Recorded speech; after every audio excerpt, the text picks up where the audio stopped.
بسم اللہ الرحمن الرحیم۔ السلام علیکہ یا صاحب العصر والزمان۔ اپنے آپ کا اتنا سخت حساب لو جس طرح کوئی کاروبار کا شریک اپنے ساتھی سے یا کوئی آقا اپنے غلام سے حساب لیتا ہے، بلکہ اس سے بھی زیادہ سخت۔ جو ایسا نہیں کرتا وہ ہم سے نہیں ہے۔ رسول خدا صلی اللہ علیہ وسلم از بہار جلد 70۔ اپنے سے حساب لینے کا طریقہ یہ ہے کہ اپنے آپ سے پوچھو، تو نے وقت کو کہاں خرچ کیا؟ کیا تو نے خدا کو یاد کیا؟ کیا خدا کی تعریف کی اور شکر ادا کیا؟ کیا مومن کا حق ادا کیا؟ کسی مومن کی مصیبت دور کی؟ کیا اس کے گھر والوں کا خیال رکھا؟ کیا اس کے مرنے پر اس کی اولاد کی حفاظت کی؟ کسی کو غیبت سے روکا؟ کسی مسلمان کی مدد کی؟ حضرت علی علیہ السلام از بہار جلد 7۔ سب سے پہلے ہم اہل بیت کی محبت کے بارے میں سوال کیا جائے گا کہ محبت کا حق ادا کیا یا نہیں۔ رسول خدا صلی اللہ علیہ وسلم از بہار جلد 7۔ پھر فرض نمازوں، زکوٰۃ، روزوں اور حج کے بارے میں سوال ہوگا۔ اگر ہماری ولایت، محبت و اطاعت پر موت آئی ہوگی تو نماز، روزہ، زکوٰۃ، حج قبول ہوگا۔ امام جعفر صادق علیہ السلام از بہار جلد 83۔ خدا فرماتا ہے ہم تم سے نعمت کے بارے میں ضرور سوال کریں گے۔ اس نعمت سے مراد ہم اہل بیت رسول ہیں کہ ہم سب سے بڑی نعمت ہیں، کیونکہ سب سے بڑی نعمت ہدایت ہے، جس پر سے دنیا اور آخرت کی کامیابی کا دار و مدار ہے، اور ہدایت کی نعمت محمد و آل محمد سے ملی ہے۔ اس لیے محمد و آل محمد کی محبت اور سرپرستی ولایت خدا کی سب سے بڑی نعمت ہے، جس کا سوال سب سے پہلے ہوگا۔ قیامت کے دن کوئی شخص قدم نہ بڑھا سکے گا جب تک 4 باتوں کا جواب نہ دے۔ نمبر 1، اپنی عمر کو کن کن کاموں پر خرچ کیا؟ نمبر 2، اپنی جوانی کو کہاں ختم کیا؟ نمبر 3، مال کہاں سے کمایا اور کہاں کہاں خرچ کیا؟ نمبر 4، ہم محمد و آل محمد سے محبت کی، اس کا حق ادا کیا۔ رسول خدا صلی اللہ علیہ وسلم از بہار جلد 7۔ رسول خدا صلی اللہ علیہ وسلم سے پوچھا گیا کہ آپ لوگوں کی محبت کا کیا ثبوت ہے؟ رسول خدا صلی اللہ علیہ وسلم نے حضرت علی کے سر پر ہاتھ رکھ کر فرمایا، اس شخص کی محبت۔ رسول صلی اللہ علیہ وسلم از کنز الاعمال جلد 77 صفحہ 160، روایت 9013۔ قیامت کا حساب آسان بنانے والے کام: صلہ رحمی، مال کی کمی، لوگوں سے حساب لینے میں کمی قیامت کا حساب آسان کر دیتی ہے۔ قناعت اور اچھا اخلاق بھی حساب کو آسان بنا دیتا ہے۔ رسول خدا صلی اللہ علیہ وسلم از بہار جلد 7، 77۔ جو لوگ نیکیوں میں سب سے آگے بڑھ گئے وہ بلا حساب و کتاب جنت میں داخل ہوں گے۔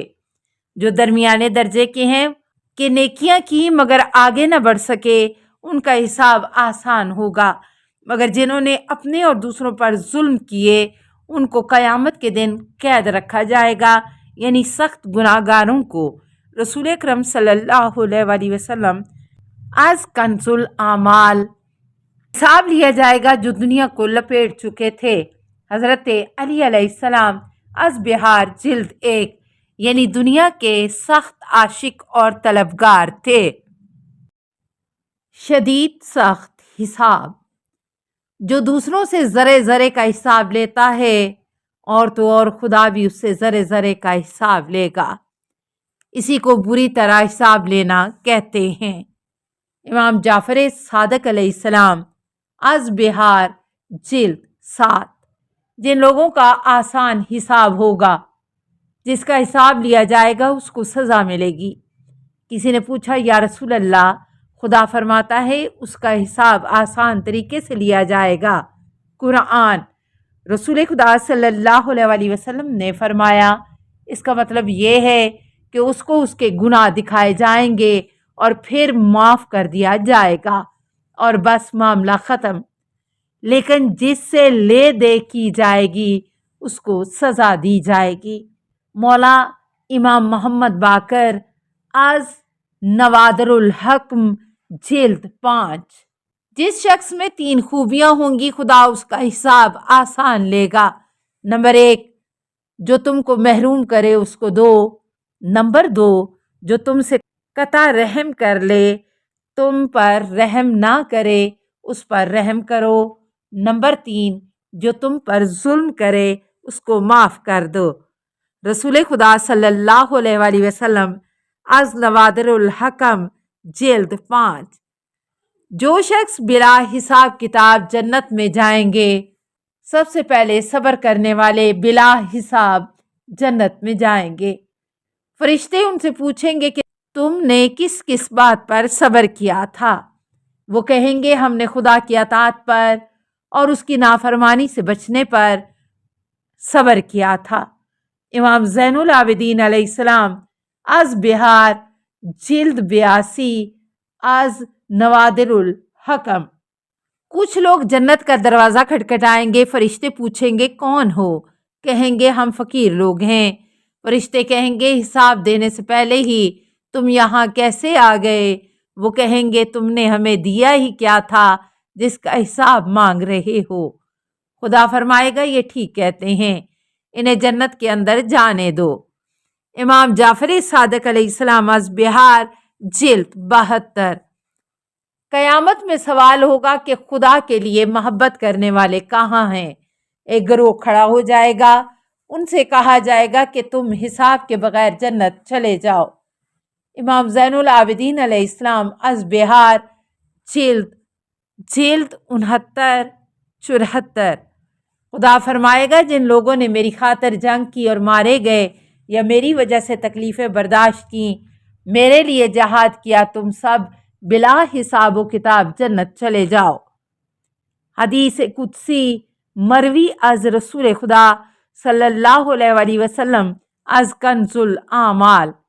جو لوگ بلاؤں میں مبتلا رہے ان کے لیے نہ ترازو لگایا جائے گا نہ ان کے نامہ اعمال کھولے جائیں گے۔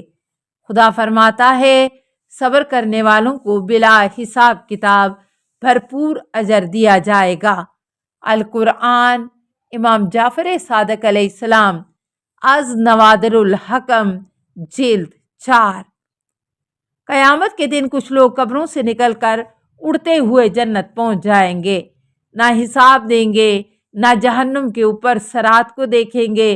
فرشتے پوچھیں گے وہ کون سے کام تھے جن کی وجہ سے تم کو یہ عزت ملی؟ وہ کہیں گے کہ ہم میں 2 باتیں تھیں۔ نمبر 1، جب ہم اکیلے ہوتے تھے تو بھی خدا کی نافرمانی سے ڈرتے تھے۔ نمبر 2، جو کچھ خدا نے ہم کو دیا تھا اس پر ہم راضی خوش رہتے تھے۔ فرشتے کہیں گے پھر یہ تمہارا حق بنتا ہے۔ رسول خدا صلی اللہ علیہ وآلہ وسلم از تنبیہ الخواطر۔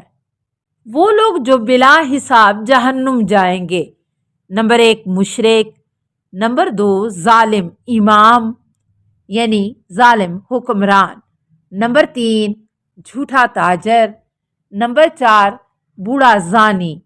امام جعفر صادق علیہ السلام از بہار جلد 75۔ 6 قسم کے لوگ بلا حساب جہنم جائیں گے۔ نمبر 1 دولت مند اور حکمران اپنے ظلم کی وجہ سے، نمبر 2 عرب تعصب کی وجہ سے، نمبر 3 زمیندار اپنے تکبر کی وجہ سے، نمبر 4 مالدار کنجوسی زکوٰۃ و خمس نہ دینے کی وجہ سے۔ رسول خدا صلی اللہ علیہ وآلہ وسلم از کنز الاعمال۔ حضرت علی علیہ السلام سے پوچھا گیا کہ خدا ایک ساتھ فوراً سب کا حساب کیسے لے گا، جس طرح خدا سب کو ایک ساتھ روزی دے دیتا ہے۔ نہج البلاغہ۔ حسد روح کی قید، شیطان کا بڑا جال، بدترین بیماری اور عذاب ہے۔ یہ غموں کا بوجھ، تمام ذلتوں کا سرچشمہ، مار ڈالنے والی بیماری، مصیبتوں کو لانے والی چیز ہے جس کا پھل دنیا اور آخرت کی بدبختی ہے۔ حضرت علی علیہ السلام از غرر الحکم۔ حاسد دوسروں کی مصیبتوں پر خوش، دوسروں کی خوشی پر غمگین ہوتا ہے، لوگوں کی نعمتوں کے ختم ہوئے بغیر اس کا دل ٹھنڈا نہیں ہوتا، وہ نام کا دوست اندر سے دشمن ہوتا ہے۔ میں نے حاسد سے بڑھ کر کوئی ظالم نہیں دیکھا جو مظلوم جیسا ہوتا ہے۔ حضرت علی علیہ السلام اصغر الحکم۔ السلام علیکہ یا صاحب العصر والزمان، الامان الامان الامان من فتن الزمان، السلام علیکہ یا خلیفۃ الرحمن، السلام علیکہ یا امام الانس والجان، السلام علیکہ یا مظہر الایمان، السلام علیکہ یا شریک القرآن، السلام علیکہ یا قاطع البرہان، السلام علیکہ یا امام زماننا، ھذا اجل اللہ فرجک وسہل اللہ مخرجک وظہورک، السلام علیکہ ورحمۃ اللہ۔ اللہم صلی علی محمد و آل محمد۔